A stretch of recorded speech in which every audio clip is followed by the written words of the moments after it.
Halo, assalamualaikum warahmatullahi wabarakatuh. Selamat datang kembali di Haryana Official. Mbak semuanya, gimana kabarnya nih hari? Semoga sampean sehat selalu di perantauan, amin. Semoga mbak semuanya terhindar dari mara bahaya. Semoga sampean semuanya dipermudah segala urusan nih sampean mbak. Amin ya robbal alamin. Kita doakan moga-moga sampean bisa sukses selalu nih perantauan, amin. Nah mbak-mbak, hari ini kita bakal membahas sebuah berita yang dimana iki menyangkut tentang pekerja asal Indo sebagai PRT yang mana dia kerja di Hong Kong, terlibat kasus besar, dan iki dulu pernah terjadi, tapi kenapa hal semacam ini masih saja terulang ya. Ini kasus dimana PRT Indo iki melanggar aturan memasukkan barang secara ilegal ke negara Hong Kong. Jadi silakan disimak, jadikan ini pelajaran lagi, oke? Oke, jadi semalam pihak dari kepolisian dan juga Bea Cukai iki melakukan press release, Mbak, di mana press release iki membahas tentang tertangkapnya 2 PRT asing yang mana mereka menyelundupkan rokok sebanyak 200.000 batang. Jadi 200.000 batang mereka sita. Kemudian dari 200.000 batang iki total nilainya sebesar 900.000 dolar Hong Kong atau sekitaran 2 miliar, Mbak. Jadi mereka memasukkan secara ilegal rokok-rokok tersebut. Dipastikan iki PRT asal Indo, walaupun di situ tidak dijelaskan PRT berasal dari mana. Cuman ada PRT asing nih yang kerja di Hong Kong melakukan kasus penyelundupan rokok sebesar ini. Tetapi kalau dilihat sitaan, Mbak, jelas-jelas itu PRT Indo. Kenapa kok bilang PRT Indo? Karena rokok-rokok tersebut itu merek Indo. Salah satunya ada Jisamsu, kemudian Gudang Garam, kemudian ada Sampurna El Malt. Jadi udah dipastikan iki berasal dari Indo PRT-nya. Nah, jadi mereka kalau menyelundupkan secara ilegal, mereka biayanya tidak terlalu mahal kan kawan, nggak sampai 5.000, walaupun itu dalam jumlah yang besar. Jadi di pasar gelap mereka menyelundupkan. Karena apa? Ketika mereka ingin memasukkan rokok tersebut secara resmi melalui Bea Cukai, secara otomatis dari 200.000 batang rokok itu biaya dari Bea Cukai sebesar 660.000 dolar Hong Kong. Jadi separuh lebih, Mbak, dari nilai harga rokok tersebut. Tapi kan masih untung ya, Mbak, karena apa? Rokok di Hong Kong kan harganya 90.000 dolar Hong Kong, 80.000 dolar Hong Kong. Karena apa? Biaya masuk rokok itu mahal, Mbak, neng Hong Kong, 80%. Tapi kalau orang-orang kita ataupun orang lokal Cina membeli rokok merek dagang Indo dari pasar gelap, contoh Sampurna, Jisamsu tadi, nah Marlboro lah. Nah, mereka hanya membelinya sekisaran 20.000 sampai dengan 30.000 Hong Kong dolar. Jadi lebih murah. Itu kenapa banyak nih orang-orang di Indo iki memakai para PRT Indo untuk menerima pasokan rokok tersebut, kemudian didistribusikan ke beberapa toko-toko, bahkan dijual secara eceran. Jadi memang di situ ada pasar gelapnya yang dimana pelaku-pelakunya itu rata-rata orang Indo dan mereka ini memiliki majikan. Contoh 2 PRT asal Indo iki yang udah lama kerja di Hong Kong, mereka tuh selain bekerja sebagai PRT, mereka juga bekerja secara ilegal, yaitu menerima pasokan rokok tadi.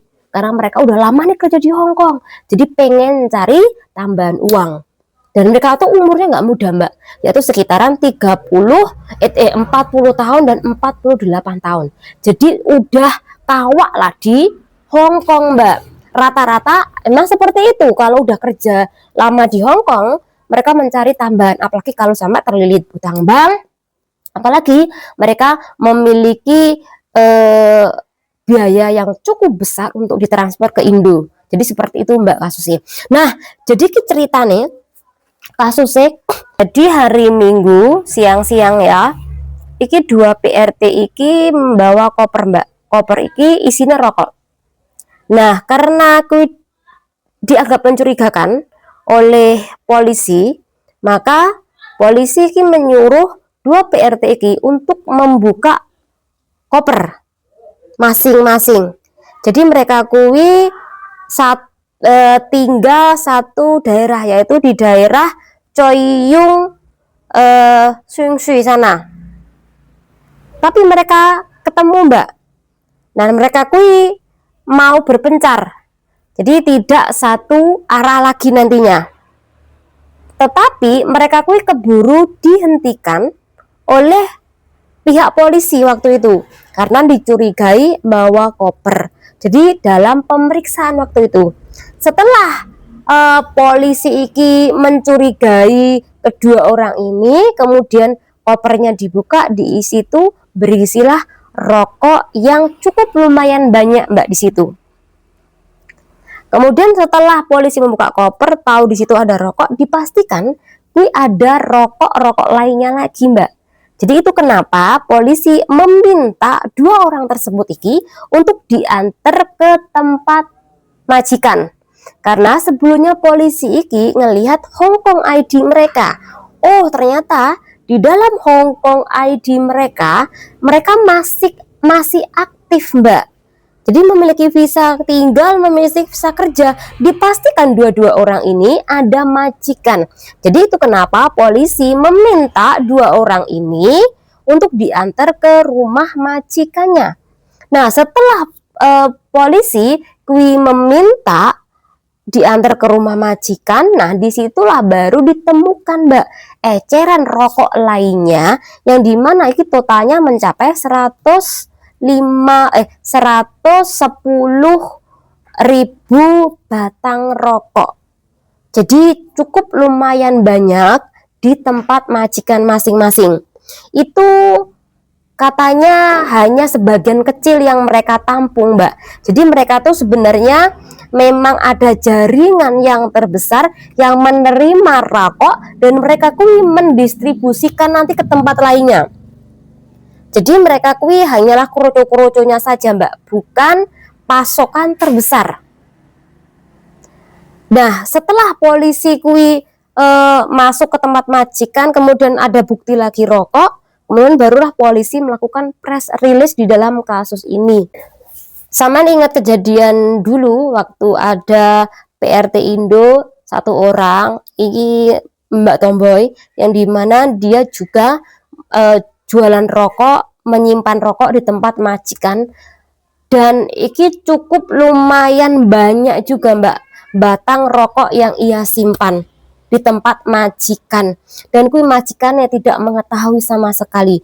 Sama seperti kasus teman kita ini yang tadi, dimana menyimpan di tempat majikan dengan jumlah yang gak cukup besar lah. Tapi lagi-lagi majikan tidak mengetahui kalau cecenya iki menyimpan rokok sebanyak itu.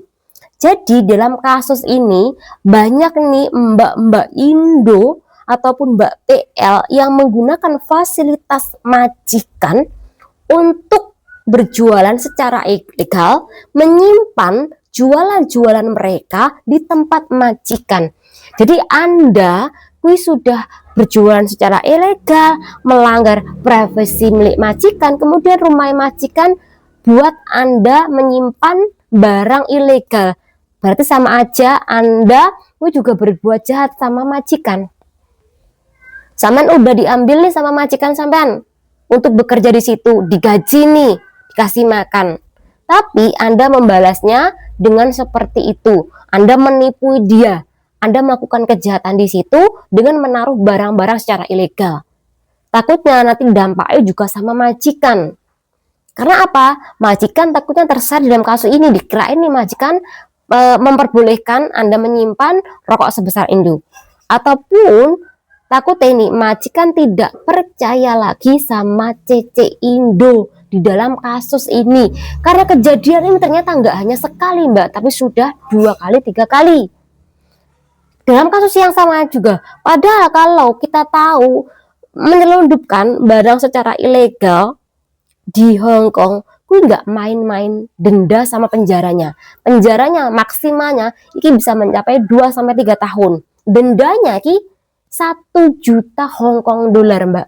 Tapi lagi-lagi samen kui aku rasa nggak ngerasa takut, atau mungkin samen kui berpikir nih nggak bakal ketahuan, tapi ujung-ujungnya kena apes juga ketika sampai membawa dagangan keluar hari Minggu. Kemudian sejak awal para petugas dari polisi kui mencurigai Anda membawa koper dengan gelagat yang aneh, kemudian akhirnya ngecek kopernya sampean, ya akhirnya ketahuan kalau dalam koper itu adalah ternyata rokok-rokok ilegal yang bakal nanti ke depannya kui sampean jual kepada pelanggan-pelanggan. Dan sisi buruk dari kasus ini banyak banget nih di dalam penerimaan barang-barang. Jadi ada agensi barang yang menerima kasus seperti ini. Tapi ada nih agensi barang yang tidak memperbolehkan Anda kirim atau menerima paketan berupa rokok. Karena memang dilarang Mbak di Hong Kong. Kalau rokok sekarang diperketat, itu kenapa banyak sekali aturan-aturan mengenai rokok-rokok di Hong Kong, termasuk menaikkan biaya cukai rokok sebesar 80%. Jadi tolong nih buat mbak-mbak semuanya, sing apabila kecanduan rokok, ya sudah beli aja. Oke, kalau saman pengen beli yang ilegal nih, paling enggak hati-hati. Kalau sampai jualan, jangan dalam jumlah yang besar, karena itu merugikan Hong Kong juga. Jadi merugikan perekonomian Hong Kong juga ketika sampean memasok besar-besaran rokok tersebut. Padahal kan sampean bisa Mbak, paling 3-4 slop bisa. Tapi kalau terlalu banyak itu ternyata sampean cari perkara, karena nggak mungkin bakal lolos. Itu aja intinya. Pasti nanti next time bakal diperketat lagi. Jadi ketika Anda nih mau mengambil rokok, atau mungkin Anda mengambil di Causeway Bay, ini bisa saja bakal dipantau oleh petugas-petugas nantinya. Jadi hati-hati bagi mbak-mbak semuanya yang demen banget eter-eter koper ketika libur. Karena pasti dalam pantauan ke depannya, karena memang rata-rata yang menjual barang-barang secara ugal-ugalan itu sering-sering yang memakai koper, walaupun nggak semuanya, tapi rata-rata mereka memakai koper. Jadi intinya Mbak, di dalam investigasi pertama mereka mengaku hanya memasok cuman sedikit saja, walaupun ditemukan sebanyak 110.000 batang rokok. Kemudian sisanya dibawa ke dalam koper masing-masing kedua belah pihak. Jadi kedua belah pihak itu membawa 50 ribuan lebih batang rokok. Jadi totalnya yang mereka bawa itu sekitar 100 lebih. Ya. Nah, mereka bilang di dalam investigasi kalau rokok yang mereka terima itu hanya sebagian kecil, dan nanti didistribusikan di teman-teman yang lain yang pengen membeli. Jadi di dalam investigasi pertama tidak diketahui Mbak penerimanya siapa. Karena ketika diketahui oh penerimanya di alamat rumah ini, oh di toko ini, baru toko itu akan ditangkap, baru orang itu akan ditangkap. Karena dianggap bersekongkol. Tapi kalau sampai hanya membeli cuman 2 bungkus, kemudian 3 bungkus, 4 bungkus, nah itu bukan dianggap bekerja sama Mbak. Jadi ketika polisi menanya mereka, ya mereka nggak tahu, karena memang mereka nanti bakal menjualnya kepada mbak-mbak yang saat itu lagi libur.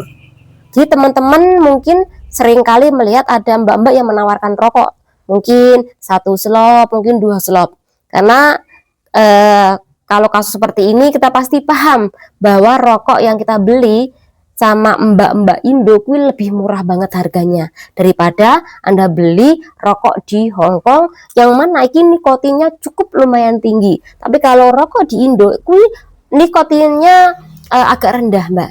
Ya, kemudian ada nih rokok yang gabus-gabus itu. Nanti kalau kita hirup nanti pasti ada mentol lah dan ada bau banana lah seperti itu kan. Nah, aku kesukaan mbak-mbak yang biasanya kecanduan merokok tapi dia bukan perokok berat atau dia tidak bisa merokok dengan nikotin yang cukup tinggi. Semoga bermanfaat, semoga menjadi lebih berhati-hati. Channel Uri, wassalamualaikum warahmatullahi wabarakatuh.